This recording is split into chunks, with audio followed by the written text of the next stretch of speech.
Okay, we are now in the heart of the East End. We're just on Brick Lane, the curry capital of the nation. Fish and chips used to be the country's national dish. Now it is curry. And this is the place to come if you want to have a curry. But that's not why I've brought you here. I've brought you because I want to talk about this particular building behind me. This is actually the only place of worship to have been used by all three monastic religions.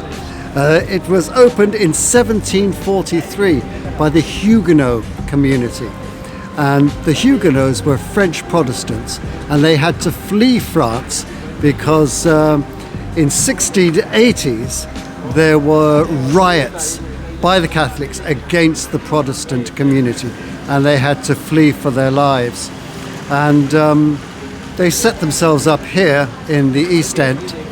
And they thrived. The whole area was a hive of activity, particularly silk weaving.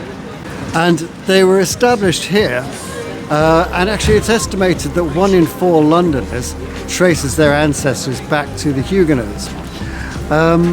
However, in 1809, it was taken over as a Wesleyan chapel, kind of a Methodist chapel, but with a mission. They used to call it the Jews' Chapel because their mission was to convert the Jewish people who were moving into this area. And there was a financial incentive. I think every family was given about £50, a phenomenal sum to convert. But in fact, they only had about 16 genuine conversions, and a lot of the people who converted reverted back to their own faith. So it reverted back to just a regular Methodist chapel. And then the poor chaps who actually established this place as a missionary outreach to the Jewish community, in 1891 they must have been really upset, because then it actually became the grand synagogue of the area, because there was always a Jewish population here, but in the 1880s, 1890s, in Russia and Poland, there were pogroms, and the Jewish community had to flee en masse, and they found sanctuary here in the East End. And they were involved in tailoring and so forth, and this was an Ashkenazi synagogue. There were many in the area. This was to be one of the last, however, because the Jewish population, they became more affluent and they moved west.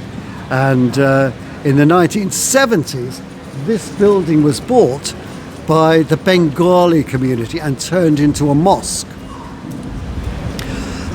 Now, there had always been Bengalis in the area.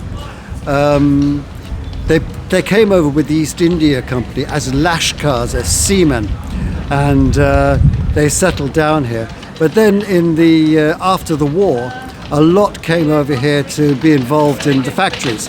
And in this area, the Bengalis were from an area called Silat, and they really established themselves here. So much so that the street signs are in English and in Bengali as well.